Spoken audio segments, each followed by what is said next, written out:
ಸ್ನೇಹಿತರೆ, ನಾನಿವತ್ತು ನಿಮಗೆ ಎಕ್ಸ್ಪ್ಲೇನ್ ಮಾಡ್ತಿರೋದು ಇತ್ತೀಚೆಗೆ ತಾನೇ ಬಿಡುಗಡೆಯಾಗಿರುವ ಬಿರಂಗಣ ಎಂಬ ಬೆಂಗಾಲಿ ಭಾಷೆಯ ಮಿಸ್ಟರಿ ಹಾಗೂ ಕ್ರೈಮ್ ಥ್ರಿಲ್ಲರ್ ವೆಬ್ ಸೀರೀಸ್. ಈ ಸೀರೀಸ್ ಅಲ್ಲಿ ಒಟ್ಟು 7 ಎಪಿಸೋಡ್ಗಳಿದ್ದು ಎಲ್ಲ ಎಪಿಸೋಡ್ಗಳನ್ನ ಇದೊಂದೇ ವಿಡಿಯೋದಲ್ಲಿ ಎಕ್ಸ್ಪ್ಲೇನ್ ಮಾಡ್ತೀನಿ. ಇನ್ನು ಈ ವೆಬ್ ಸೀರೀಸ್ ನ ಕಾನ್ಸೆಪ್ಟ್ ಏನಂದ್ರೆ, ಕೋಲ್ಕತ್ತಾದಲ್ಲಿ ಹೊಸದಾಗಿ ಮದುವೆಯಾಗಿದ್ದ ಹುಡುಗಿಯೊಬ್ಬಳು ತನ್ನ ಫಸ್ಟ್ ನೈಟ್ ದಿನವೇ ತುಂಬಾನೇ ನಿಗೂಢವಾಗಿ ಸತ್ತು ಹೋಗ್ತಾಳೆ. ಹೋಗಿ ಆ ಹುಡುಗಿಯ ಡೆಡ್ ಬಾಡಿಯನ್ನ ನೋಡಿದಾಗ ಸಾಯುವಾಗ ಆ ಹುಡುಗಿಯ ಕಣ್ಣಲ್ಲಿ ರಕ್ತ ಕಣ್ಣೀರು ಬಂದಿರುತ್ತೆ. ಪೊಲೀಸರು ಮೋಸ್ಟ್ಲಿ ಆಕೆಗೆ ಇಷ್ಟವಿಲ್ಲದ ಮದುವೆಯಾಗಿದ್ದಕ್ಕೆ ಆತ್ಮಹತ್ಯೆ ಮಾಡಿಕೊಂಡಿರಬಹುದು ಅಂತ ಈ ಕೇಸನ್ನ ಮುಚ್ಚಿ ಹಾಕ್ತಾರೆ. ಆದ್ರೆ ಶಾಕಿಂಗ್ಲಿ ದಿನಗಳು ಕಳೆದಂತೆ ಕೋಲ್ಕತ್ತಾದಲ್ಲಿ ಹೊಸದಾಗಿ ಮದುವೆ ಆಗ್ತಿದ್ದ ಹುಡುಗಿಯರು ಅವರ ಫಸ್ಟ್ ನೈಟ್ ದಿನವೇ ಸೇಮ್ ಪ್ಯಾಟರ್ನ್ ನಲ್ಲಿ ಸಾಯೋದಕ್ಕೆ ಶುರು ಮಾಡ್ತಾರೆ. ಸೊ ಚಿತ್ರದಲ್ಲಿ ಮುಂದೇನಾಯ್ತು? ಹೊಸದಾಗಿ ಮದುವೆಯಾದ ಹುಡುಗಿಯರನ್ನ ಅವರ ಫಸ್ಟ್ ನೈಟ್ ದಿನವೇ ಕೊಲೆ ಮಾಡ್ತಿರುವ ಆ ಸೀರಿಯಲ್ ಸೈಕೋ ಕಿಲ್ಲರ್ ಯಾರು? ಪೊಲೀಸ್ ಆಫೀಸರ್ ಆಗಿರುವ ಚಿತ್ರದ ಹೀರೋಯಿನ್ ಆ ಸೈಕೋ ಕಿಲ್ಲರ್ ನನ್ನ ಕಂಡುಹಿಡಿಯೋದಕ್ಕೆ ಸಾಧ್ಯವಾಯ್ತಾ? ಹಾಗೂ ಕ್ಲೈಮ್ಯಾಕ್ಸ್ ನಲ್ಲಿ ರಿವೀಲ್ ಆಗುವ ಶಾಕಿಂಗ್ ಹಾಗೂ ಎಮೋಷನಲ್ ಟ್ವಿಸ್ಟ್ ಗಳಾದ್ರೂ ಏನೆಂಬುದನ್ನ ಈ ವಿಡಿಯೋದಲ್ಲಿ ನೋಡ್ತಾ ಹೋಗೋಣ. ಚಿತ್ರದ ಮೊದಲ ಸೀನಲ್ಲಿ ಹೊಸದಾಗಿ ಮದುವೆಯಾಗಿರುವ ರಾಜೇಶ್ ತನ್ನ ಫ್ರೆಂಡ್ ಜೊತೆ ಮಾತನಾಡ್ತಾ ಕೂತಿರೋದನ್ನ ನೋಡ್ತೀವಿ. ಅದೇ ದಿನ ರಾಜೇಶ್ ನ ಫಸ್ಟ್ ನೈಟ್ ಇದ್ದ ಕಾರಣ ರೂಮ್ಗೆ ಹೋಗೋದಕ್ಕೂ ಮುಂಚೆ ತನ್ನ ಫ್ರೆಂಡ್ ಜೊತೆ ಡ್ರಿಂಕ್ಸ್ ಮಾಡ್ತಾ ಕೂತಿರ್ತಾನೆ. ಸ್ವಲ್ಪ ಸಮಯದ ನಂತರ ಬೆಡ್ರೂಮ್ ನ ಒಳಗಡೆ ಹೋಗಿ ನೋಡಿದ್ರೆ ಶಾಕಿಂಗ್ಲಿ ಇವನ ಹೆಂಡತಿ ಫಾಲ್ಗುಣಿ ಸತ್ತು ಬಿದ್ದಿರ್ತಾಳೆ ಹಾಗೂ ಆಕೆ ಕಣ್ಣಿಂದ ರಕ್ತ ಕಣ್ಣೀರು ಸುರಿತಿರುತ್ತೆ.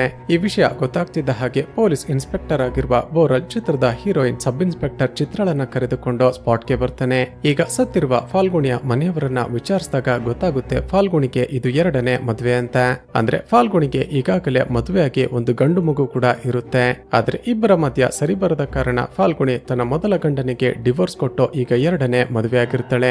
ಇನ್ಸ್ಪೆಕ್ಟರ್ ಬೋರಲ್ ರಾಜೇಶ್ ನ ಮನೆಯವರನ್ನ ವಿಚಾರಿಸಿದಾಗ ಗೊತ್ತಾಗುತ್ತೆ ಇಬ್ಬರ ಮನೆಯವರು ಒಪ್ಪಿನೇ ಈ ಮದುವೆಯನ್ನ ಮಾಡಿಸಿದ್ರು ಅಂತ. ಮೋಸ್ಟ್ಲಿ ಫಾಲ್ಗುಣಿಗೆ ಇದು 2ನೇ ಮದುವೆ ಆಗಿದ್ದ ಕಾರಣ ಇಷ್ಟವಿಲ್ಲದೆ ಮದುವೆಯಾಗಿ ಆತ್ಮಹತ್ಯೆ ಮಾಡಿಕೊಂಡಿರಬಹುದು ಅಂತ ಬೋರಲ್ ಅಂದುಕೊಳ್ತಾನೆ. ಅಲ್ಲೇ ನಿಂತಿದ್ದ ಸಬ್ ಇನ್ಸ್ಪೆಕ್ಟರ್ ಚಿತ್ರಗೆ ಜೀಪ್ ಅಲ್ಲಿ ಒಂದು ಡೈರಿ ಇದೆ, ಹೋಗಿ ಅದನ್ನ ತೆಗೆದುಕೊಂಡು ಬಾ ಅಂತ ಹೇಳ್ತಾನೆ. ಚಿತ್ರ ಆ ಕಡೆ ಹೋಗ್ತಿದ್ದ ಹಾಗೆ ರಾಜೇಶ್ ನ ಮನೆಯವರಿಗೆ, ಸರ್ ಪೊಲೀಸು ಕೇಸು ಅಂತ ಹೋದ್ರೆ ನಿಮ್ಮ ಮನೆಯ ಮರ್ಯಾದೆ ಹಾಳಾಗುತ್ತೆ. ನಾನು ಕೇಳಿದಷ್ಟು ದುಡ್ಡನ್ನ ಕೊಟ್ರೆ ಫಾಲ್ಗುಣಿ ಆತ್ಮಹತ್ಯೆ ಮಾಡಿಕೊಂಡಿದ್ದಾಳೆ ಅಂತ ಈ ಕೇಸನ್ನ ಕ್ಲೋಸ್ ಮಾಡ್ತೀನಿ ಅಂತ ಹೇಳ್ತಾನೆ. ಇಲ್ಲಿಗೆ ಸೀನ್ ಕಟ್ ಆಗಿ ಮರುದಿನ ಬೆಳಿಗ್ಗೆ ಚಿತ್ರ ಪೊಲೀಸ್ ಸ್ಟೇಷನ್ ನಲ್ಲಿ ಇದೇ ಕೇಸ್ನ ಬಗ್ಗೆ ಮಾತನಾಡ್ತಿರ್ತಾಳೆ. ಫಾಲ್ಗುಣಿಯದ್ದು 2ನೇ ಮದುವೆ ಆಗಿದ್ರು ಕೂಡ ಇಬ್ಬರ ಮನೆಯವರು ಮಾತನಾಡಿ ಒಪ್ಪಿಕೊಂಡೇ ಮಾಡಿಸಿದ್ರು. ಹೀಗಿರುವಾಗ ಫಾಲ್ಗುಣಿ ತನ್ನ ಫಸ್ಟ್ ನೈಟ್ ದಿನವೇ ಆತ್ಮಹತ್ಯೆ ಮಾಡಿಕೊಳ್ಳೋದಕ್ಕೆ ಹೇಗೆ ಸಾಧ್ಯ? ಅದೇ ಸಮಯಕ್ಕೆ ಇನ್ಸ್ಪೆಕ್ಟರ್ ಬೋರಲ್ ಚಿತ್ರಳನ್ನ ಕ್ಯಾಬಿನ್ ನ ಒಳಗಡೆ ಕರೀತಾನೆ. ಸ್ನೇಹಿತರೆ, ಮೊದಲೇ ಕರಪ್ಟ್ ಹಾಗೂ ತುಂಬಾನೇ ಆರೋಗ್ಯಂಟ್ ಪೊಲೀಸ್ ಆಫೀಸರ್ ಆಗಿದ್ದ ಈ ಬೋರಲ್ ಚಿತ್ರಗೆ ಬೈಯೋದಕ್ಕೆ ಶುರು ಮಾಡ್ತಾನೆ. ಚಿತ್ರ ಯಾವುದಾದ್ರೂ ಕೇಸ್ ನ ಇನ್ವೆಸ್ಟಿಗೇಷನ್ ಗೆ ಹೋದಾಗ ಹೈಯರ್ ಆಫೀಸರ್ ಗಳು ಮಾತನಾಡ್ತಿರುವಾಗ ನೀನು ಸುಮ್ಮನೆ ನಿಲ್ಲೋದನ್ನ ಕಲಿ. ನಾವು ಇನ್ವೆಸ್ಟಿಗೇಟ್ ಮಾಡುವ ಯಾವ ಕೇಸನ್ನು ಕೂಡ ಪರ್ಸನಲ್ ಆಗಿ ತೆಗೆದುಕೊಳ್ಳೋದಕ್ಕೆ ಹೋಗ್ಬಾರ್ದು. ನಿನ್ನ ತಂದೆ ಇದೇ ಪೊಲೀಸ್ ಸ್ಟೇಷನ್ ನಲ್ಲಿ ಈ ಹಿಂದೆ ಇನ್ಸ್ಪೆಕ್ಟರ್ ಆಗಿ ಕೆಲಸ ಮಾಡ್ತಿದ್ರು. ಅವರು ಸತ್ತ ನಂತರ ಅನುಕಂಪದ ಮೇಲೆ ಡಿಪಾರ್ಟ್ಮೆಂಟ್ ಅವರ ಕೆಲಸವನ್ನ ನಿನಗೀಗ ಕೊಟ್ಟಿದೆ. ಆ ಫಾಲ್ಗುಣಿಯ ಕೇಸನ್ನ ಇನ್ವೆಸ್ಟಿಗೇಷನ್ ಮಾಡ್ತಿರೋದು ನಾನು. ತಕ್ಷಣವೇ ಆ ಫಾಲ್ಗುಣಿ ಆತ್ಮಹತ್ಯೆ ಮಾಡಿಕೊಂಡಿದ್ದಾಳೆ ಅಂತ ರಿಪೋರ್ಟ್ ಅನ್ನ ರೆಡಿ ಮಾಡಿ ಕೇಸನ್ನ ಕ್ಲೋಸ್ ಮಾಡುವಂತ ಆರ್ಡರ್ ಮಾಡ್ತಾನೆ. ಅದೇ ಸಮಯಕ್ಕೆ ಚಿತ್ರಳ ಗಂಡ ಈಕೆಗೆ ಊಟದ ಬಾಕ್ಸ್ ನ ಜೊತೆ ಒಂದು ರೋಸ್ ಅನ್ನ ಕಳುಹಿಸಿಕೊಟ್ಟಿರ್ತಾನೆ. ವಿಷಯವೇನೆಂದ್ರೆ ಆ ದಿನ ಫಾಲ್ಗುಣಿ ಹಾಗೂ ಆಕೆ ಗಂಡನ ವೆಡ್ಡಿಂಗ್ ಆನಿವರ್ಸರಿ ಇರುತ್ತೆ. ತಮ್ಮ ವೆಡ್ಡಿಂಗ್ ಆನಿವರ್ಸರಿಯನ್ನ ಸೆಲೆಬ್ರೇಟ್ ಮಾಡಿಕೊಳ್ಳೋದಕ್ಕೆ ಚಿತ್ರ ಲೀವ್ ಪರ್ಮಿಷನ್ ಅನ್ನ ಕೇಳಿರ್ತಾಳೆ. ಆದ್ರೆ ಇನ್ಸ್ಪೆಕ್ಟರ್ ಬೋರಲ್ ಲೀವ್ ಕೊಡದ ಕಾರಣ ಡ್ಯೂಟಿಗೆ ಬಂದಿರ್ತಾಳೆ. ನಂತರದ ಸೀನ್ ನಲ್ಲಿ ಒಂದು ಫ್ಲವರ್ ಶಾಪ್ ರನ್ ಮಾಡ್ತಿರುವ ಚಿರಾಯು ಎಂಬ ಹುಡುಗನನ್ನ ನೋಡ್ತೀವಿ. ಈ ಚಿರಾಯು ಸುತ್ತಮುತ್ತಲಿನ ಜನಗಳ ಜೊತೆ ಹಾಗೂ ಕಸ್ಟಮರ್ ಗಳ ಜೊತೆ ತುಂಬಾನೇ ಚೆನ್ನಾಗಿ ಮಾತನಾಡ್ತಿರ್ತಾನೆ. ಮತ್ತೊಂದು ಕಡೆ ಆ ದಿನ ರಾತ್ರಿ ಚಿತ್ರ ಡ್ಯೂಟಿಯನ್ನ ಮುಗಿಸಿಕೊಂಡು ಮನೆಗೆ ಹೋದಾಗ ಇವಳ ಗಂಡ ಮನೆಯಲ್ಲಿ ಚಿಕ್ಕ ಪಾರ್ಟಿಯನ್ನ ಅರೇಂಜ್ ಮಾಡಿರ್ತಾನೆ. ಚಿತ್ರ ಪಾರ್ಟಿಗೆ ಅಂತ ರೆಡಿ ಆಗ್ತಿದ್ದಾಗ ತನ್ನ ಗಂಡನಿಗೆ ಬೋರಲ್ ತನಗೆ ಮಾಡ್ತಿರುವ ಟಾರ್ಚರ್ ನ ಬಗ್ಗೆ ಹೇಳ್ತಾಳೆ. ಅದಕ್ಕೆ ಆತ ಹೇಳ್ತಾನೆ, ಚಿತ್ರ ಇದಕ್ಕೆಲ್ಲ ತಲೆ ಕೆಡಿಸಿಕೊಳ್ಬೇಡ. ಎಲ್ಲ ಡಿಪಾರ್ಟ್ಮೆಂಟ್ ಗಳಲ್ಲೂ ಬೋರಲ್ ರೀತಿಯ ಸೀನಿಯರ್ ಆಫೀಸರ್ ಗಳು ತಮ್ಮ ಜೂನಿಯರ್ ಗಳಿಗೆ ಟಾರ್ಚರ್ ಮಾಡ್ತಲೇ ಇರ್ತಾರೆ. ಅಂತವರ ಮಾತುಗಳನ್ನ ನಾವು ತಲೆಗೆ ಹಾಕಿಕೊಳ್ಳದೆ ಇಗ್ನೋರ್ ಮಾಡಬೇಕು ಅಂತ ಹೇಳ್ತೇನೆ. ನಂತರ ಮನೆಯವರೆಲ್ಲ ಸೇರಿ ಇವರ ವೆಡ್ಡಿಂಗ್ ಆನಿವರ್ಸರಿ ಸೆಲೆಬ್ರೇಟ್ ಮಾಡ್ತಿದ್ರೆ ಚಿತ್ರಗೆ ಮಾತ್ರ ಆ ಫಾಲ್ಗುಣಿಯ ಕೇಸೆ ತಲೆಯಲ್ಲಿ ಓಡ್ತಿರುತ್ತೆ. ಚಿತ್ರಳತೆ ಏನಾಯ್ತು ಅಂತ ಕೇಳಿದಾಗ ಚಿತ್ರ ಫಾಲ್ಗುಣಿಯ ಕೇಸ್ನ ಬಗ್ಗೆ ಮನೆಯವರಿಗೆ ಎಕ್ಸ್ಪ್ಲೇನ್ ಮಾಡ್ತಾಳೆ. ಅದೇ ಸಮಯಕ್ಕೆ ಇವರಿಗೆ ಟೀ ಕೊಡೋದಕ್ಕೆ ಅಂತ ಅಲ್ಲಿಗೆ ಬಂದ ಮನೆ ಕೆಲಸದಕ್ಕೆ ಚಿತ್ರಳ ಮಾತುಗಳನ್ನ ಕೇಳಿಸಿಕೊಳ್ತಾಳೆ. ಮೇಡಮ್, ನೀವು ಹೇಳ್ತಿರುವ ರೀತಿನೇ 7 ತಿಂಗಳ ಹಿಂದೆ ನಮ್ಮ ಏರಿಯಾದಲ್ಲಿ ಹೊಸದಾಗಿ ಮದುವೆಯಾಗಿದ್ದ ಒಬ್ಬಳ ಹುಡುಗಿ ಆಕೆಯ ಫಸ್ಟ್ ನೈಟ್ ದಿನವೇ ಸತ್ತು ಹೋದ್ಲು. ಸತ್ತಾಗ ಆ ಹುಡುಗಿಯ ಕಣ್ಣಲ್ಲೂ ಕೂಡ ರಕ್ತ ಕಣ್ಣೀರು ಬರ್ತಿತ್ತು ಮೇಡಮ್ ಅಂತ ಹೇಳ್ತಾಳೆ.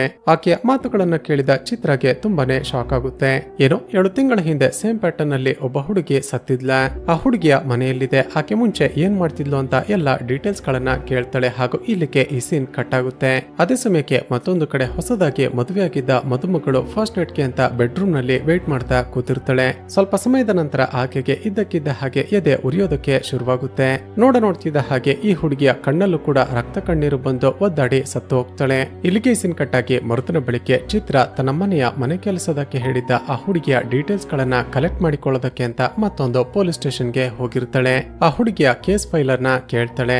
ಆದ್ರೆ ಆ ಸ್ಟೇಷನ್ ನ ಇನ್ಸ್ಪೆಕ್ಟರ್ ನೋಡಿದ್ರೆ ಬೋರಲ್ಗೆ ಫೋನ್ ಮಾಡಿ ಇದನ್ನ ಹೇಳಿಬಿಡ್ತಾನೆ. ತಕ್ಷಣವೇ ಬೋರಲ್ ಚಿತ್ರಗೆ ಕಾಲ್ ಮಾಡಿ ಯಾರ ಪರ್ಮಿಷನ್ ತೆಗೆದುಕೊಂಡು ಅಲ್ಲಿಗೆ ಹೋಗಿದ್ಯಾ, ಆ ತಾನ್ಯ ಎಂಬ ಹುಡುಗಿಯ ಕೇಸನ್ನ ಇನ್ವೆಸ್ಟಿಗೇಷನ್ ಮಾಡೋದಕ್ಕೆ ನಿನಗೆ ಹೇಳಿದ್ಯಾರೋ, ತಕ್ಷಣವೇ ಅಲ್ಲಿಂದ ಹೊರಟು ಬಾ, ಇಲ್ಲ ಅಂದ್ರೆ ನಿನ್ನನ್ನ ಸಸ್ಪೆಂಡ್ ಮಾಡಿ ಬಿಡ್ತೀನಿ ಅಂತ ರೇಗ್ತಾನೆ. ಬೇರೆ ದಾರಿ ಇಲ್ಲದೆ ಚಿತ್ರ ಬರಿಗೈಯಲ್ಲೇ ವಾಪಸ್ ಬರ್ತಾಳೆ. ನಂತರದ ಸೀನ್ ನಲ್ಲಿ ಶುಭಾಂಕರ್ ಎಂಬ ಒಬ್ಬ ವ್ಯಕ್ತಿ ಚಿರಾಯುನ ಫ್ಲವರ್ ಶಾಪ್ಗೆ ಬೊಕ್ಕೆ ಪರ್ಚೇಸ್ ಮಾಡೋದಕ್ಕೆ ಅಂತ ಬಂದಿರ್ತಾನೆ. ರೆಗ್ಯುಲರ್ ಆಗಿ ತನ್ನ ಅಂಗಡಿಗೆ ಬರ್ತಿದ್ದ ಅವನನ್ನ ನೋಡಿದ ಚಿರಾಯು ಹೀಗೆ ಹೇಳ್ತಾನೆ, ಬ್ರದರ್, ಇನ್ನು ಎಷ್ಟು ದಿನ ಅಂತ ನಿನ್ನ ಲವರ್ಗೆ ಇದೇ ರೀತಿ ಬೊಕ್ಕೆಗಳನ್ನ ಹೂಗಳನ್ನ ಕೊಡ್ತಿರ್ತೀಯ, ಆದಷ್ಟು ಬೇಗ ಆ ಹುಡುಗಿಗೆ ಪ್ರಪೋಸ್ ಮಾಡಿ ಮದ್ವೆ ಆಗ್ಬಾರ್ದ ಅಂತ ಕೇಳ್ತಾನೆ. ಅದಕ್ಕೆ ಶುಭಾಂಕರ್ ನಗುತ್ತಾ ಹೀಗೆ ಹೇಳ್ತಾನೆ, ಅವಳಿಗೆ ಪ್ರಪೋಸ್ ಮಾಡ್ಬೇಕು ಅಂತ ಎಷ್ಟೋ ಸರಿ ಹೋಗಿ ಧೈರ್ಯ ಸಾಲದೆ ವಾಪಸ್ ಬಂದಿದ್ದೀನಿ, ಆದ್ರೆ ಇಂದಲ್ಲ ನಾಳೆ ಆಕೆಗೆ ಪ್ರಪೋಸ್ ಮಾಡಿ ಮದುವೆ ಆಗೇ ಆಗ್ತೀನಿ. ನನ್ನ ಮದುವೆಗೆ ನೀನೆ ಫ್ಲವರ್ ಡೆಕೋರೇಷನ್ ಮಾಡುವಂತೆ ಅಂತ ಹೇಳಿ ಬೊಕ್ಕೆ ತೆಗೆದುಕೊಂಡು ಅಲ್ಲಿಂದ ಹೋಗ್ತಾನೆ. ಈ ಕಡೆ ಚಿತ್ರ ಕಾನ್ಸ್ಟೇಬಲ್ ನ ಜೊತೆ ಅದೇ ಕೇಸ್ಗಳ ಬಗ್ಗೆ ಮಾತನಾಡ್ತಿರ್ತಾಳೆ. ಸರ್, ನನ್ಗೆ ಯಾಕೋ ಸಿಟಿಯಲ್ಲಿ ಒಬ್ಬ ಸೈಕೋ ಕಿಲ್ಲರ್ ಹೊಸದಾಗಿ ಮದುವೆ ಆಗ್ತಿರುವ ಹುಡುಗಿಯರನ್ನ ವಿಷ ಕೊಟ್ಟು ಸಾಯಿಸ್ತಿದ್ದಾನೆ ಅಂತ ಅನಿಸ್ತಿದೆ. 7 ತಿಂಗಳ ಹಿಂದೆ ತಾನ್ಯ ಎಂಬ ಹುಡುಗಿ ಯಾವ ಪ್ಯಾಟರ್ನ್ ನಲ್ಲಿ ಸತ್ತಿದ್ಲೋ, ಈಗ ಫಾಲ್ಗುಣಿ ಕೂಡ ಅದೇ ಪ್ಯಾಟರ್ನ್ ನಲ್ಲೇ ಸತ್ತಿದ್ದಾಳೆ. ಚಿತ್ರ ಹೀಗೆ ಹೇಳ್ತಿರೋದನ್ನ ಅಲ್ಲೇ ಕೂತಿದ್ದ ಒಬ್ಬ ಸಬ್ ಇನ್ಸ್ಪೆಕ್ಟರ್ ಕೇಳಿಸಿಕೊಂಡು ಬಿಡ್ತಾನೆ. ಚಿತ್ರಳ ಮೇಲಿದ್ದ ಪ್ರೊಫೆಷನಲ್ ಜಲಸಿಗೆ ಒಂದು ನ್ಯೂಸ್ ಚಾನೆಲ್ಗೆ ಕಾಲ್ ಮಾಡಿ ಹೀಗೆ ಹೇಳ್ತಾನೆ, ಇತ್ತೀಚೆಗೆ ಸತ್ತಿದ್ದ ಫಾಲ್ಗುಣಿ ಎಂಬ ಹುಡುಗಿಯದ್ದು ಆತ್ಮಹತ್ಯೆಯಲ್ಲ, ಕೊಲೆ ಅಂತ ಚಿತ್ರ ಎಂಬ ಸಬ್ ಇನ್ಸ್ಪೆಕ್ಟರ್ ಹೇಳ್ತಿದ್ದಾಳೆ. ಆ ಕೇಸನ್ನ ಸಬ್ ಇನ್ಸ್ಪೆಕ್ಟರ್ ಚಿತ್ರ ಪರ್ಸನಲ್ ಆಗಿ ಇನ್ವೆಸ್ಟಿಗೇಟ್ ಮಾಡ್ತಿದ್ದಾಳೆ ಅಂತ ನ್ಯೂಸ್ ಅನ್ನ ಪಬ್ಲಿಷ್ ಮಾಡಿಸಿ ಬಿಡ್ತಾನೆ. ಮರುದಿನ ನೋಡಿದ್ರೆ ಈ ವಿಷಯ ಎಲ್ಲ ಕಡೆ ವೈರಲ್ ಆಗಿ ಎಲ್ಲರೂ ಈ ಕೇಸ್ ನ ಬಗ್ಗೆನೆ ಮಾತನಾಡೋದಕ್ಕೆ ಶುರು ಮಾಡ್ತಾರೆ. ಕೊನೆಗೆ ಕಮಿಷನರ್ಗೂ ಕೂಡ ಈ ವಿಷಯ ಗೊತ್ತಾಗಿ ತಕ್ಷಣವೇ ಚಿತ್ರಳನ್ನ ಕರೆಸ್ತಾರೆ. ಚಿತ್ರ ನ್ಯೂಸ್ ನವರಿಗೆ ಈ ವಿಷಯ ಹೇಗೆ ಗೊತ್ತಾಯ್ತು, ಆ ಹುಡುಗಿಯದ್ದು ಆತ್ಮಹತ್ಯೆ ಅಲ್ಲ ಕೊಲೆ ಅಂತ ನೀನ್ ಹೇಗೆ ಹೇಳ್ದೆ ಅಂತ ರೇಗ್ತಾರೆ. ಅದಕ್ಕೆ ಚಿತ್ರ ಹೇಳ್ತಾಳೆ, ಸರ್, ನ್ಯೂಸ್ ನವರಿಗೆ ಈ ವಿಷಯ ಹೇಗೆ ಗೊತ್ತಾಯ್ತು ಅಂತ ನನಗೆ ನಿಜವಾಗಿಯೂ ಗೊತ್ತಿಲ್ಲ, ಆದ್ರೆ ಒಂದಂತೂ ನಿಜ, 7 ತಿಂಗಳ ಹಿಂದೆ ತಾನ್ಯ ಯಾವ ಪ್ಯಾಟರ್ನ್ ಅಲ್ಲಿ ಸತ್ತಿದ್ಲೋ ಫಾಲ್ಗುಣಿ ಕೂಡ ಅದೇ ಪ್ಯಾಟರ್ನ್ ಅಲ್ಲಿ ಈಗ ಸತ್ತಿದ್ದಾಳೆ. ಅಂದ್ರೆ ಇಬ್ಬರು ಕೂಡ ಮದುವೆಯಾಗಿ ಫಸ್ಟ್ ನೈಟ್ ನ ದಿನವೇ ಸತ್ತಿದ್ದಾರೆ. ಇಬ್ಬರು ಕೂಡ ಸಾಯುವಾಗ ಅವರ ಕಣ್ಣುಗಳಿಂದ ರಕ್ತ ಕಣ್ಣೀರು ಬಂದಿದೆ. ಅದಕ್ಕೆ ಕಮಿಷನರ್ ಕೇಳ್ತಾರೆ, ಸರಿ, ಇದೆರಡು ಕೊಲೆ ಅಂತ ಹೇಳೋದಕ್ಕೆ ನಿನ್ನ ಬಳಿ ಏನಾದ್ರೂ ಎವಿಡೆನ್ಸ್ ಇದೆಯಾ ಅಂತ. ಫಾಲ್ಗುಣಿ ಇಲ್ಲ ಅಂತ ಹೇಳ್ತಿದ್ದಾಗೆ ಆಕೆಗೆ ಮತ್ತೆ ಸರಿಯಾಗಿ ಬೈತಾರೆ. ಕೇವಲ ನಿನ್ನ ಬಳಿ ಇರುವ ಥಿಯರಿಗಳಿಂದ ಇವೆಲ್ಲ ಕೊಲೆ ಅಂತ ಪ್ರೂವ್ ಮಾಡೋದಕ್ಕೆ ಸಾಧ್ಯ ಆಗೋದಿಲ್ಲ. ನಿನ್ನ ಒಂದು ಸ್ಟೇಟ್ಮೆಂಟ್ ನಿಂದಾಗಿ ಜನರು ನಮ್ಮ ಡಿಪಾರ್ಟ್ಮೆಂಟ್ ಮೇಲೆನೆ ಅನುಮಾನ ಪಡ್ತಿದ್ದಾರೆ. ನಿನ್ನನ್ನ ಸಸ್ಪೆಂಡ್ ಮಾಡಿದ್ರೇನೆ ಬುದ್ಧಿ ಬರೋದು ಅಂತ ಚಿತ್ರಳನ್ನ 3 ತಿಂಗಳು ಸಸ್ಪೆಂಡ್ ಮಾಡಿಬಿಡ್ತಾರೆ. ಚಿತ್ರ ಅದೇ ಬೇಜಾರಲ್ಲಿ ಮನೆಗೆ ಬಂದು ತಾನು ಸಸ್ಪೆಂಡ್ ಆಗಿದ್ದೀನಿ ಅಂತ ಮನೆಯವರಿಗೆ ಹೇಳ್ತಾಳೆ. ಚಿತ್ರಳ ತಂದೆ ಹಾಗೂ ಗಂಡ ಈಕೆಗೆ ಸಮಾಧಾನ ಮಾಡಿ ಧೈರ್ಯ ಹೇಳ್ತಾರೆ. ಇಲ್ಲಿಗೆ ಸೀನ್ ಕಟ್ಟಾಗಿ ಆ ದಿನ ರಾತ್ರಿ ಇನ್ಸ್ಪೆಕ್ಟರ್ ಬೋರಲ್ ತನ್ನ ಮನೆಯಲ್ಲಿ ಡ್ರಿಂಕ್ಸ್ ಮಾಡ್ತಾ ಕೂತಿದ್ದಾಗ ಯಾರೋ ಇವನ ಮನೆಯ ಡೋರ್ ಬೆಲ್ ಅನ್ನ ರಿಂಗ್ ಮಾಡ್ತಾರೆ. ಇಷ್ಟೊತ್ತಲ್ಲಿ ಯಾರೋ ಬಂದಿರಬಹುದು ಅಂತ ಹೋಗಿ ಡೋರ್ ಅನ್ನ ಓಪನ್ ಮಾಡಿ ನೋಡಿದ್ರೆ ಕಮಿಷನರ್ ಬಂದಿರ್ತಾರೆ. ತಕ್ಷಣವೇ ಕಮಿಷನರ್ ಬೋರಲ್ ನನ್ನ ಕರೆದುಕೊಂಡು ಸೀದಾ ಚಿತ್ರಳ ಮನೆಗೆ ಬರ್ತಾರೆ. ಅಷ್ಟೊತ್ತಲ್ಲಿ ಕಮಿಷನರ್ ಮನೆಗೆ ಬಂದಿರೋದನ್ನ ನೋಡಿದ ಚಿತ್ರಕ್ಕೆ ಆಶ್ಚರ್ಯ ಆಗುತ್ತೆ. ಸರ್, ಏನ್ ವಿಷಯ, ಇಷ್ಟೊತ್ತಲ್ಲಿ ಯಾಕೆ ಬಂದಿದ್ದೀರಾ ಅಂತ ವಿಚಾರಿಸ್ತಾಳೆ. ಚಿತ್ರ ಕಾರ್ನಲ್ಲಿ ಕೂತ್ಕೋ, ಅರ್ಜೆಂಟ್ ಆಗಿ ಒಂದು ಜಾಗಕ್ಕೆ ಹೋಗ್ಬೇಕು ಅಂತ ಆಕೆಯನ್ನ ಕರೆದುಕೊಂಡು ಹೊರಡ್ತಾರೆ. ದಾರಿಯಲ್ಲಿ ಹೋಗುವಾಗ ಚಿತ್ರ ಬೆಳಿಗ್ಗೆ ಏನೋ ಹೇಳ್ತಿದ್ದೆ ಅಲ್ವಾ, ತಾನ್ಯ ಹಾಗೂ ಫಾಲ್ಗುಣಿಯ ಕೇಸ್ಗೆ ಇರುವ ಸಿಮಿಲಾರಿಟೀಸ್ ಏನು ಅಂತ ಕೇಳ್ತಾರೆ. ಅದಕ್ಕೆ ಚಿತ್ರ ಹೇಳ್ತಾಳೆ, ಸರ್, 7 ತಿಂಗಳ ಹಿಂದೆ ಸತ್ತಿದ್ದ ತಾನ್ಯದ್ದು ಕೂಡ 2ನೇ ಮದುವೆ ಆಗಿತ್ತು, ಹಾಗೂ ಇತ್ತೀಚೆಗೆ ಸತ್ತಿರುವ ಫಾಲ್ಗುಣಿಯದ್ದು ಕೂಡ 2ನೇ ಮದುವೆ ಆಗಿತ್ತು. ಜೊತೆಗೆ ತಾನ್ಯ ಹಾಗೂ ಫಾಲ್ಗುಣಿ ಇಬ್ಬರಿಗೂ ಕೂಡ ತಮ್ಮ ಮೊದಲ ಗಂಡನಿಂದ ಮಕ್ಕಳಾಗಿದ್ವು ಅಂತ ಹೇಳ್ತಾಳೆ. ಹೀಗೆ ಚಿತ್ರಳ ಮಾತುಗಳನ್ನ ಕೇಳಿದ ಕಮಿಷನರ್ ಈಗ ಒಂದು ಟ್ವಿಸ್ಟ್ ಅನ್ನ ರಿವೀಲ್ ಮಾಡ್ತಾರೆ. ಚಿತ್ರ, ನೀನು ಹೇಳ್ತಿರುವ ಸೇಮ್ ಪ್ಯಾಟರ್ನ್ ನಲ್ಲಿ ಮತ್ತೊಂದು ಹುಡುಗಿಯ ಕೊಲೆಯಾಗಿದೆ ಅಂತ ಆಕೆಯನ್ನ ಒಂದು ಮದುವೆಯ ಮನೆಗೆ ಕರೆದುಕೊಂಡು ಬರ್ತಾರೆ. ನೋಡಿದ್ರೆ ಶಾಕಿಂಗ್ಲಿ ಬೆಳಿಗ್ಗೆ ತಾನೇ ಮದುವೆಯಾಗಿದ್ದ ಮದುಮಗಳು ಬಾತ್ ಟಬ್ ನಲ್ಲಿ ಸತ್ತು ಬಿದ್ದಿರ್ತಾಳೆ, ಹಾಗೂ ಸೇಮ್ ಆಕೆಯ ಕಣ್ಣಲ್ಲೂ ಕೂಡ ರಕ್ತ ಕಣ್ಣೀರು ಬಂದಿರುತ್ತೆ. ಇಲ್ಲಿಗೆ ಸೀನ್ ಕಟ್ಟಾಗಿ ಮರುದಿನ ಬೆಳಿಗ್ಗೆ ಕೋಲ್ಕತ್ತಾದಲ್ಲಿ ಮತ್ತೊಬ್ಬ ಮಹಿಳೆಯ ಮದುವೆ ನಡೀತಿರುತ್ತೆ. ಟ್ವಿಸ್ಟ್ ಏನಂದ್ರೆ ಈ ಮಹಿಳೆಯದ್ದು ಕೂಡ 2ನೇ ಮದುವೆ ಆಗಿರುತ್ತೆ, ಹಾಗೂ ಈ ಮಹಿಳೆಗೂ ಕೂಡ ತನ್ನ ಮೊದಲ ಗಂಡನಿಂದ ಒಂದು ಹೆಣ್ಣು ಮಗು ಹುಟ್ಟಿರುತ್ತೆ. ಈ ಮದುವೆಗೆ ಫ್ಲವರ್ ಡೆಕೋರೇಷನ್ ಮಾಡೋದಕ್ಕೆ ಅಂತ ಚಿರಾಯು ಬಂದಿರ್ತಾನೆ. ಆ ತಾಯಿ ಹಾಗೂ ಮಗಳನ್ನ ನೋಡಿದ ಚಿರಾಯು ಒಂದು ಫ್ಲಾಶ್ ಬ್ಯಾಕ್ ಅನ್ನ ನೆನಪಿಸಿಕೊಳ್ತಾನೆ.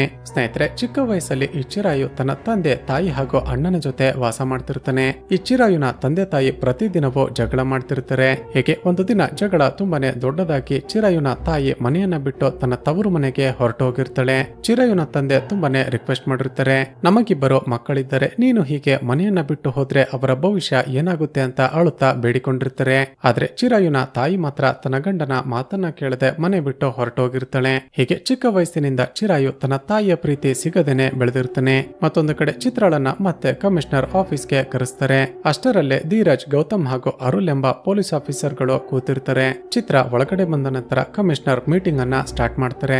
ಸಿಟಿಯಲ್ಲಿ ಎರಡನೇ ಮದುವೆ ಆಗ್ತಿರುವ ಮಹಿಳೆಯರನ್ನ ಟಾರ್ಗೆಟ್ ಮಾಡಿ ಯಾರೋ ಒಬ್ಬ ಸೈಕೋ ಕಿಲ್ಲರ್ ಕೊಲೆ ಮಾಡ್ತಿದ್ದಾನೆ. ನೆನ್ನೆ ತಾನೆ ಸಿಟಿಯಲ್ಲಿ ಸೇಮ್ ಪ್ಯಾಟರ್ನ್ ನಲ್ಲಿ ಮತ್ತೊಂದು ಕೊಲೆಯಾಗಿದೆ. ಹೀಗೆ ಕೊಲೆಯಾಗಿರುವ 3 ಮಹಿಳೆಯರ ಪೋಸ್ಟ್ ಮಾರ್ಟಮ್ ಮಾಡಿದಾಗ ಅವರ ಹೊಟ್ಟೆಯಲ್ಲಿ ವಿಷ ಪತ್ತೆಯಾಗಿದೆ. ನೀವೇನ್ ಮಾಡ್ತಿರೋ ಗೊತ್ತಿಲ್ಲ, ಆದಷ್ಟು ಬೇಗ ಆ ಸೈಕೋ ಕಿಲ್ಲರ್ ಯಾರು ಅಂತ ಪತ್ತೆ ಹಚ್ಚಿ ಅರೆಸ್ಟ್ ಮಾಡಿ ಅಂತ ಹೇಳ್ತಾರೆ. ಈಗ ಚಿತ್ರ ತಾನು ಮಾಡಿರುವ ಇನ್ವೆಸ್ಟಿಗೇಷನ್ ಅಲ್ಲಿ ಗೊತ್ತಾಗಿರುವ ಎಲ್ಲವನ್ನ ಆಫೀಸರ್ ಗಳಿಗೆ ಎಕ್ಸ್ಪ್ಲೇನ್ ಮಾಡ್ತಾಳೆ. ಈಗ ಆ ಕಿಲ್ಲರ್ ತನ್ನ ಮುಂದಿನ ಟಾರ್ಗೆಟ್ ಅನ್ನ ಕೊಲೆ ಮಾಡೋದಕ್ಕೂ ಮುಂಚೆ ತಡಿಬೇಕು ಅಂತ ಎಲ್ಲರೂ ಸೇರಿ ಒಂದು ಪ್ಲಾನ್ ಮಾಡ್ತಾರೆ. ಈಗ ಇವರೆಲ್ಲ ಸೇರಿ ಸಿಟಿಯಲ್ಲಿ ತನ್ನ ಮೊದಲ ಗಂಡನಿಂದ ಡಿವೋರ್ಸ್ ಅನ್ನ ಪಡೆದುಕೊಂಡು ಎರಡನೇ ಮದುವೆ ಆಗೋದಕ್ಕೆ ಹೊರಟಿರುವ ಮಹಿಳೆಯರ ಡೀಟೇಲ್ಸ್ ಗಳನ್ನ ಕಲೆಕ್ಟ್ ಮಾಡ್ತಾರೆ. ಎಸ್ಪೆಷಲಿ ಈಗಾಗಲೇ ಮಕ್ಕಳಿರುವ ಮಹಿಳೆಯರನ್ನ ಫೈಂಡ್ ಔಟ್ ಮಾಡ್ತಾರೆ. ಅದೇ ದಿನ ರೇಖಾ ಎಂಬ ಒಬ್ಬಳ ಮಹಿಳೆಯ ಮದುವೆ ಇದೆ ಅಂತ ಗೊತ್ತಾಗಿ ತಕ್ಷಣವೇ ಅಲ್ಲಿಗೆ ಹೋಗ್ತಾರೆ. ಆ ಮದುವೆಗೂ ಕೂಡ ಚಿರಾಯುನೇ ಫ್ಲವರ್ ಡೆಕೋರೇಷನ್ ಅನ್ನ ಮಾಡಿರ್ತಾನೆ. ಮದುವೆಯಲ್ಲಿ ಯಾರೇ ಅನುಮಾನಾಸ್ಪದವಾಗಿ ಕಂಡು ಬಂದ್ರು ಅರೆಸ್ಟ್ ಮಾಡಬೇಕು ಅಂತ ಇವರೆಲ್ಲ ಅಲ್ಲೇ ಕಾಯುತ್ತಾ ಕೂತಿರ್ತಾರೆ. ಆಗ ಇದ್ದಕ್ಕಿದ್ದ ಹಾಗೆ ಸ್ಟೇಜ್ ನ ಮೇಲಿದ್ದ ಮದುಮಗಳು ಕೆಳಗಡೆ ಬಿದ್ದು ಬಿಡ್ತಾಳೆ. ಎಲ್ಲರೂ ಏನಾಯ್ತು ಅಂತ ನೋಡೋದಕ್ಕೆ ಸ್ಟೇಜ್ ನ ಕಡೆ ಓಡಿ ಹೋದ್ರೆ ಚಿರಾಯು ಮಾತ್ರ ತನ್ನ ಪಡಿಗೆ ತಾನು ಊಟ ಮಾಡ್ತಿರ್ತಾನೆ. ಇಲ್ಲಿಗೆ ಸೀನ್ ಕಟ್ಟಾಗಿ ಈಗ ಚಿರಾಯುನ ಬಗ್ಗೆ ಮತ್ತೊಂದು ಫ್ಲಾಶ್ ಬ್ಯಾಕ್ ಅನ್ನ ತೋರಿಸಲಾಗುತ್ತೆ. ಚಿರಾಯುಳ ತಾಯಿ ಮನೆ ಬಿಟ್ಟು ಹೋದ ನಂತರ ಇವರಿಗೆ ತುಂಬಾನೇ ಕಷ್ಟ ಆಗ್ತಿರುತ್ತೆ. ತನ್ನ ಹೆಂಡತಿ ಮನೆ ಬಿಟ್ಟು ಹೊರಟು ಹೋದ್ಲಲ್ಲ ಅಂತ ಚಿರಾಯುನ ತಂದೆ ಒಂದು ರೀತಿ ಡಿಪ್ರೆಷನ್ಗೆ ಹೊರಟೋಗಿರ್ತಾನೆ. ಕೊನೆಗೆ ಆತ್ಮಹತ್ಯೆ ಮಾಡಿಕೊಳ್ಬೇಕು ಅಂತ ನಿರ್ಧಾರ ಮಾಡಿ ಊಟಕ್ಕೆ ವಿಷ ಹಾಕಿ ತಾನು ಕೂಡ ತಿಂದು ಮಕ್ಕಳಿಗೂ ತಿನ್ನಿಸಿ ಬಿಡ್ತಾನೆ. ಆ ಊಟವನ್ನ ತಿಂತಿದ್ದ ಹಾಗೆ ಚಿರಾಯುನ ಅಣ್ಣ ಹಾಗೂ ತಂದೆ ಆನ್ ದ ಸ್ಪಾಟ್ ಸತ್ತು ಹೋಗ್ತಾರೆ. ಆದ್ರೆ ಚಿರಾಯು ಸ್ವಲ್ಪನೇ ಊಟ ಮಾಡಿದ ಕಾರಣ ಈತ ಸಾಯದೆ ಬದುಕಿರ್ತಾನೆ. ಇಲ್ಲಿಗೆ ಸೀನ್ ಕಟ್ಟಾಗಿ ಪ್ರೆಸೆಂಟ್ ನಲ್ಲಿ ಕೆಳಗಡೆ ಬಿದ್ದಿದ್ದ ಆ ಮದುಮಗಳ ಬಳಿ ಹೋಗಿ ನೋಡಿದ್ರೆ ಆಕೆ ಕೇವಲ ಪ್ರಜ್ಞೆ ತಪ್ಪಿ ಬಿದ್ದಿರ್ತಾಳಷ್ಟೇ. ತುಂಬಾ ಹೊತ್ತಿಂದ ಸ್ಟೇಜ್ ನ ಮೇಲೆ ಒಂದೇ ಸಮನೆ ನಿಂತಿದ್ದ ಕಾರಣ ಮದುಮಗಳಿಗೆ ಸುಸ್ತಾಗಿ ಪ್ರಜ್ಞೆ ತಪ್ಪಿ ಬಿದ್ದಿರ್ತಾಳೆ. ಈಗ ಆಕೆ ಸತ್ತಿಲ್ಲ, ಬದುಕಿದ್ದಾಳೆ ಅಂತ ಗೊತ್ತಾಗಿ ಚಿತ್ರ ಹಾಗೂ ಆಕೆಯ ಟೀಮ್ಗೆ ಸಮಾಧಾನ ಆಗುತ್ತೆ. ಮರುದಿನ ಬೆಳಿಗ್ಗೆ ಚಿತ್ರ ಮೊದಲಿಗೆ ಕೊಲೆಯಾದ ತಾನ್ಯಾಳ ಮನೆಗೆ ಇನ್ವೆಸ್ಟಿಗೇಷನ್ ಮಾಡೋದಕ್ಕೆ ಅಂತ ಹೋಗ್ತಾಳೆ. ತಾನ್ಯಾ ತನ್ನ ಮೊದಲ ಗಂಡನಿಗೆ ಡೈವರ್ಸ್ ಕೊಡೋದಕ್ಕೆ ಕಾರಣ ಏನು ಅಂತ ಕೇಳಿದಾಗ ಒಂದು ವಿಷಯ ಗೊತ್ತಾಗುತ್ತೆ. ಅದೇನಂದ್ರೆ ತಾನ್ಯಾಳ ಮೊದಲ ಗಂಡ ಯಾವಾಗಲೂ ಅತಿಯಾಗಿ ಕುಡಿದು ನಶೆಯಲ್ಲಿ ಆಕೆಗೆ ತುಂಬಾನೇ ಟಾರ್ಚರ್ ಮಾಡ್ತಿದ್ದ. ಒಂದು ದಿನ ಕುಡಿದ ನಶೆಯಲ್ಲಿ ಆಕೆಯನ್ನ ಕೊಲೆ ಮಾಡೋದಕ್ಕೂ ಕೂಡ ಹೋಗಿರ್ತಾನೆ. ಈ ವಿಷಯ ತಾನ್ಯಾಳ ತಂದೆ ತಾಯಿಗೆ ಗೊತ್ತಾಗಿ ತಮ್ಮ ಮಗಳನ್ನ ಮನೆಗೆ ಕರೆದುಕೊಂಡು ಬಂದಿರ್ತಾರೆ. ನಂತರ ಆಕೆ ಮೊದಲ ಗಂಡನಿಗೆ ಡಿವೋರ್ಸ್ ಕೊಡಿಸಿ ಎರಡನೇ ಮದುವೆ ಮಾಡಿಸಿರ್ತಾರೆ. ತಾನ್ಯಾಳನ್ನ ಎರಡನೇ ಮದುವೆ ಆಗಿದ್ದ ಆ ವ್ಯಕ್ತಿ ಆಕೆಯ ಬಗ್ಗೆ ಎಲ್ಲ ಗೊತ್ತಿದ್ರು ತುಂಬಾನೇ ಖುಷಿಯಾಗಿ ಮದುವೆ ಆಗಿರ್ತಾನೆ. ಈಗ ತನ್ನ ತಾಯಿಯನ್ನ ಕಳೆದುಕೊಂಡಿರುವ ತಾನ್ಯಾಳ ಮಗಳು ತನ್ನ ಅಜ್ಜಿ ಹಾಗೂ ತಾತನ ಮನೆಯಲ್ಲೇ ವಾಸ ಮಾಡ್ತಿರ್ತಾಳೆ. ನಂತರ ಆ ದಿನ ರಾತ್ರಿ ತಾನ್ಯಾ ಟೀಚರ್ ಆಗಿ ಕೆಲಸ ಮಾಡ್ತಿದ್ದ ಸ್ಕೂಲ್ಗೆ ಕಾಲ್ ಮಾಡಿ ಆಕೆಗೆ ಯಾರಾದ್ರೂ ಶತ್ರುಗಳಿದ್ರ ಅಂತ ವಿಚಾರಿಸ್ತಾಳೆ. ಆಗ ಸ್ಕೂಲ್ ನ ಹೆಡ್ ಮಾಸ್ಟರ್ ಹೇಳೋದನಂದ್ರೆ, ಮೇಡಮ್, ತಾನ್ಯಾಳನ್ನ ಎಲ್ಲ ಮಕ್ಕಳು ತುಂಬಾನೇ ಇಷ್ಟಪಡ್ತಿದ್ರು.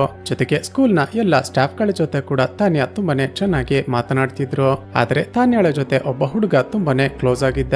ಆತ ಆಗಾಗ ತಾನ್ಯಾಳನ್ನ ನೋಡೋದಕ್ಕೆ ಅಂತ ತನ್ನ ಹಾಸ್ಟೆಲ್ ನಿಂದ ಬಂದು ಹೋಗ್ತಿದ್ದ. ಮೇಡಮ್, ಅವನ ಹಾಸ್ಟೆಲ್ ನ ಡೀಟೇಲ್ಸ್ ಗಳನ್ನ ಕಲೆಕ್ಟ್ ಮಾಡ್ಕೊಂಡು ನಿಮ್ಗೆ ಕೊಡ್ತೀನಿ ಅಂತ ಹೇಳಿ ಫೋನ್ ಅನ್ನ ಕಟ್ ಮಾಡ್ತಾಳೆ. ಸರಿ ಅಂತ ಚಿತ್ರ ಕಾರ್ನಲ್ಲಿ ಮನೆಗೆ ಹೋಗ್ತಿದ್ದಾಗ ಒಂದು ವಿಷಯ ಸಡನ್ ಆಗಿ ಫ್ಲಾಶ್ ಆಗುತ್ತೆ. ಹೌದು, ನಾವು ಇದುವರೆಗೂ ಕೇವಲ ಹಿಂದೂ ಹೆಂಗಸರು ಎರಡನೇ ಮದುವೆ ಆಗ್ತಿರೋದ್ರ ಬಗ್ಗೆ ಮಾತ್ರನೇ ಎನ್ಕ್ವೈರಿಯನ್ನ ಮಾಡಿದ್ದೀವಿ. ಬೇರೆ ಧರ್ಮದ ಎರಡನೇ ಮದುವೆ ಆಗ್ತಿರುವ ಹೆಂಗಸರ ಬಗ್ಗೆ ಎನ್ಕ್ವೈರಿನೇ ಮಾಡ್ಲಿಲ್ವಲ್ಲ ಅಂತ ಹೇಳ್ತಾಳೆ. ಈಕೆ ಹೀಗೆ ಹೇಳುತ್ತಿರುವಾಗ್ಲೇ ಮತ್ತೊಂದು ಕಡೆ ಚರ್ಚ್ ನಲ್ಲಿ ಎರಡನೇ ಮದುವೆ ಆಗ್ತಿದ್ದ ಹೆಂಗಸೊಬ್ಬಳು ಪ್ರಜ್ಞೆ ತಪ್ಪಿ ಬಿದ್ದು ಸೇಮ್ ಪ್ಯಾಟರ್ನ್ ಅಲ್ಲಿ ಸಾಯ್ತಾಳೆ. ಅಂದ್ರೆ ಸೇಮ್ ಅದೇ ಪ್ಯಾಟರ್ನ್ ನಲ್ಲಿ ಆಕೆಯ ಕಣ್ಣಿಂದಲೂ ಕೂಡ ರಕ್ತ ಕಣ್ಣೀರು ಬರ್ತಿರುತ್ತೆ. ಶಾಕಿಂಗ್ಲಿ ಈ ಮದುವೆಗೂ ಕೂಡ ಚಿರಾಯುನೇ ಫ್ಲವರ್ ಡೆಕೋರೇಷನ್ ಅನ್ನ ಮಾಡಿರ್ತಾನೆ. ಈ ವಿಷಯ ಗೊತ್ತಾಗ್ತಿದ್ದ ಹಾಗೆ ಚಿತ್ರ ತಕ್ಷಣವೇ ತನ್ನ ಟೀಮ್ ಅನ್ನ ಕರೆದುಕೊಂಡು ಅಲ್ಲಿಗೆ ಬರ್ತಾಳೆ. ಮದುವೆಯಲ್ಲಿ ಹಾಕಿಸಿದ್ದ ಊಟದಲ್ಲಿ ಏನಾದ್ರೂ ಪಾಯ್ಸನ್ ಮಿಕ್ಸ್ ಆಗಿತ್ತ ಅಂತ ಚೆಕ್ ಮಾಡೋದಕ್ಕೆ ಸ್ಯಾಂಪಲ್ ಗಳನ್ನ ಕಲೆಕ್ಟ್ ಮಾಡಿಸ್ತಾಳೆ. ನಂತರ ಆ ಮದುಮಗಳ ತಂದೆ ತಾಯಿಯನ್ನ ಹಾಗೂ ಆಕೆಯನ್ನ ಮದುವೆ ಆಗಿದ್ದ ಹುಡುಗನನ್ನ ಕೂಡ ಎನ್ಕ್ವೈರಿ ಮಾಡ್ತಾಳೆ. ಆದ್ರೆ ಯಾರ ಬಳಿಯಿಂದಲೂ ಕೂಡ ಚಿತ್ರಕ್ಕೆ ಒಂದೇ ಒಂದು ಇನ್ಫಾರ್ಮೇಶನ್ ಕೂಡ ಸಿಗೋದಿಲ್ಲ. ಈಗ ಸಿಟಿಯಲ್ಲಿ ಸೇಮ್ ಪ್ಯಾಟರ್ನ್ ನಲ್ಲಿ ಮತ್ತೊಂದು ಕೊಲೆಯಾಗಿದೆ ಅಂತ ಗೊತ್ತಾಗ್ತಿದ್ದ ಹಾಗೆ ಕಮಿಷನರ್ ಮತ್ತೆ ಇವರನ್ನೆಲ್ಲ ಮೀಟಿಂಗ್ ಗೆ ಕರೀತಾರೆ. ನೀವೆಲ್ಲ ಎಫಿಷಿಯಂಟ್ ಪೊಲೀಸ್ ಆಫೀಸರ್ಗಳು ಅಂತ ಈ ಕೇಸ್ಗೆ ಅಸೈನ್ ಮಾಡಿದ್ರೆ ಮತ್ತೊಂದು ಕೊಲೆಯಾಗಿದೆ. ನಿಮಗೆಲ್ಲ ಒಂದು ವಾರ ಟೈಮ್ ಕೊಡ್ತಿದ್ದೀನಿ. ಅಷ್ಟರಲ್ಲಿ ಈ ಕೇಸನ್ನ ಸಾಲ್ವ್ ಮಾಡ್ಲಿಲ್ಲ ಅಂದ್ರೆ ನಿಮ್ಮನ್ನೆಲ್ಲ ಸಸ್ಪೆಂಡ್ ಮಾಡಿಬಿಡ್ತೀನಿ ಅಂತ ವಾರ್ನ್ ಮಾಡಿ ಕಳಿಸ್ತಾರೆ. ಹೊರಗಡೆ ಬಂದ ಚಿತ್ರ ಹಾಗೂ ಆಕೆಯ ಟೀಮ್ ಇದರ ಬಗ್ಗೆನೆ ಡಿಸ್ಕಸ್ ಮಾಡ್ತಾ ಒಂದು ರೆಸ್ಟೋರೆಂಟ್ ನಲ್ಲಿ ಕೂತಿರ್ತಾರೆ. ಆಗ ಚಿತ್ರಗೆ ಒಂದು ವಿಷಯ ಫ್ಲಾಶ್ ಆಗುತ್ತೆ.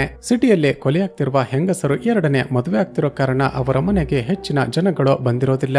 ನನ್ನ ಪ್ರಕಾರ ತಮಗೆ ಪರಿಚಯವಿರುವ ಯಾರೋ ಏನನ್ನೋ ಕೊಟ್ಟಿದ್ದನ್ನ ತಿಂದು ಇವರೆಲ್ಲ ಸಾಯ್ತಿದ್ದಾರೆ. ಆ ಕಿಲ್ಲರ್ ತನ್ನ ವಿಕ್ಟಿಮ್ಗಳಿಗೆ ಮೊದಲು ಹೇಗೆ ಪಾಯ್ಸನ್ ಅನ್ನ ಕೊಡ್ತಿದ್ದಾನೆ ಅನ್ನೋದನ್ನ ಫೈಂಡ್ ಔಟ್ ಮಾಡಬೇಕು ಅಂತ ಹೇಳ್ತಾಳೆ. ಅದೇ ಸಮಯಕ್ಕೆ ಆ ಸ್ಕೂಲ್ ನ ಹೆಡ್ ಮಾಸ್ಟರ್ ಚಿತ್ರಗೆ ಕಾಲ್ ಮಾಡ್ತಾಳೆ. ಮೇಡಮ್, ತಾನ್ಯಾಳನ್ನ ಮೀಟ್ ಮಾಡೋದಕ್ಕೆ ಅಂತ ಒಬ್ಬ ಹುಡುಗ ಆಗಾಗ ಹಾಸ್ಟೆಲ್ ನಿಂದ ಬರ್ತಿದ್ದ ಅಂತ ಹೇಳಿದ್ದೆ ಅಲ್ವಾ? ಅವನ ಹೆಸರು ಚಿರಾಯು ಅಂತ ಅವನ ಅಡ್ರೆಸ್ ಅನ್ನ ಕೊಡ್ತಾಳೆ. ಚಿರಾಯು ಅಂತ ಹೆಸರನ್ನ ಕೇಳ್ತಿದ್ದ ಹಾಗೆ ಚಿತ್ರಕ್ಕೆ ಒಂದು ವಿಷಯ ಸಡನ್ ಆಗಿ ಫ್ಲಾಶ್ ಆಗುತ್ತೆ.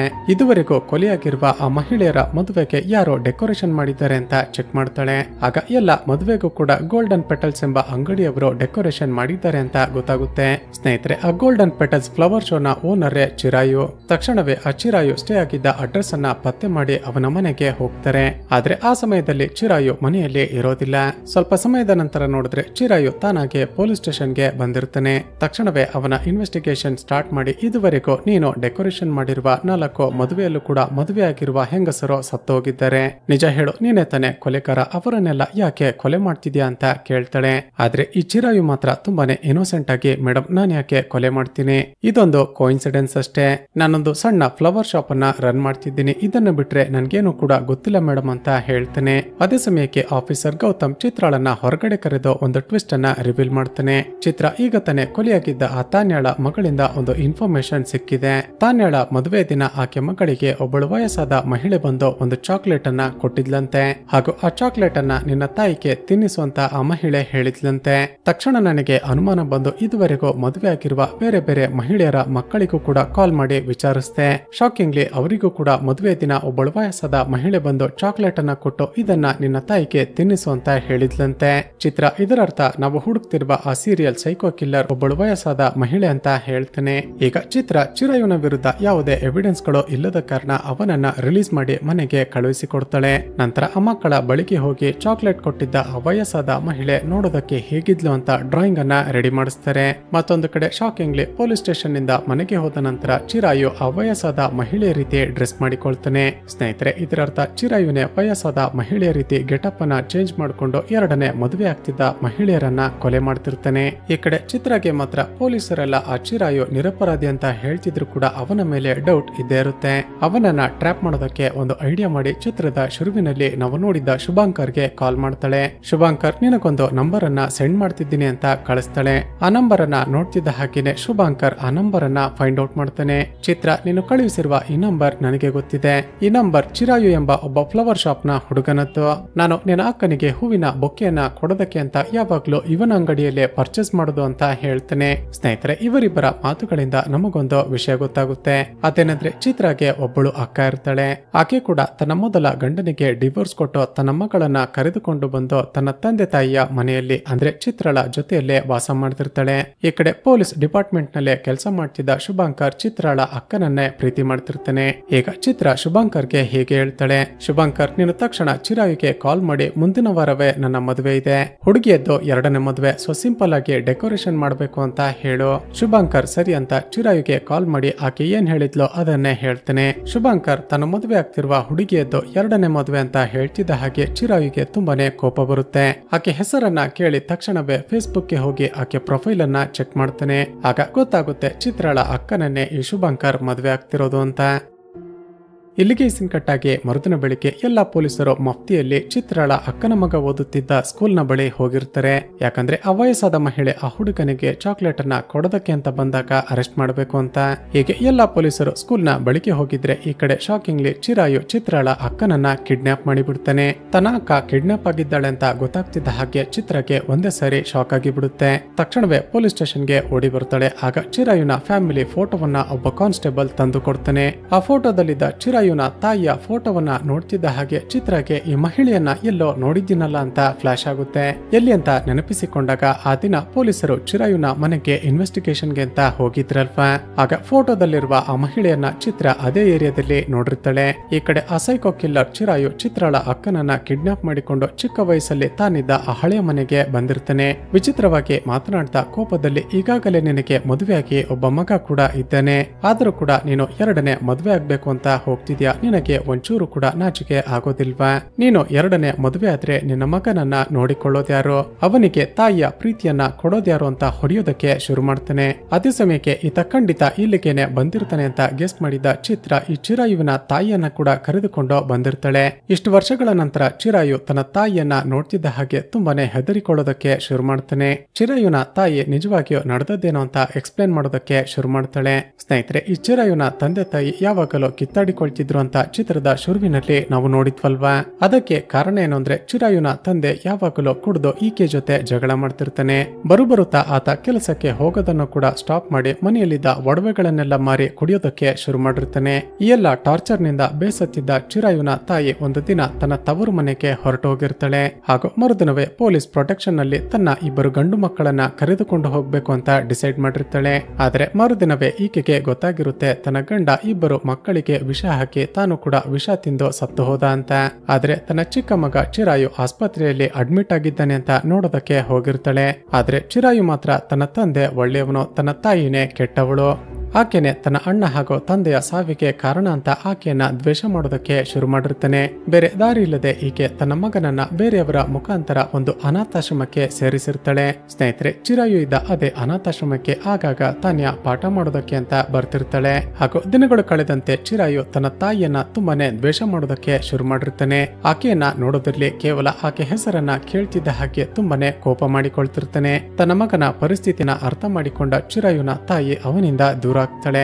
ಆದ್ರೆ ಪ್ರತಿದಿನವೂ ಅವನಿಗೆ ಗೊತ್ತಾಗದ ಹಾಗೆ ಅನಾಥಾಶ್ರಮಕ್ಕೆ ಬಂದು ಅವನನ್ನ ನೋಡ್ತಿರ್ತಾಳೆ. ಹಾಗೂ ತನ್ನ ಮಗ ದೊಡ್ಡವನಾಗಿ ಅವನ ಎಜುಕೇಶನ್ ಕಂಪ್ಲೀಟ್ ಆದ ನಂತರ ಬೇರೆ ಯಾರು ಅಂತ ಹೇಳಿ ಅವನ ಜೊತೆ ಪರಿಚಯ ಮಾಡಿಕೊಂಡಿರ್ತಾಳೆ. ತಾನಿದ್ದ ಏರಿಯಾದಲ್ಲೇ ಅವನಿಗೊಂದು ಬಾಡಿಗೆ ಮನೆಯನ್ನ ಕೂಡ ಕೊಡಿಸಿರ್ತಾಳೆ. ಹಾಗೂ ಇಂಡೈರೆಕ್ಟ್ ಆಗಿ ಅವನ ಫ್ಲವರ್ ಶಾಪ್ಗೆ ಆಕೆನೆ ಇನ್ವೆಸ್ಟ್ ಮಾಡಿರ್ತಾಳೆ. ಇಲ್ಲಿಗೆ ಈ ಸೀನ್ ಕಟ್ ಆಗಿ ಚಿತ್ರದ ಕತೆ ಈಗ ಪ್ರೆಸೆಂಟ್ಗೆ ಬರುತ್ತೆ.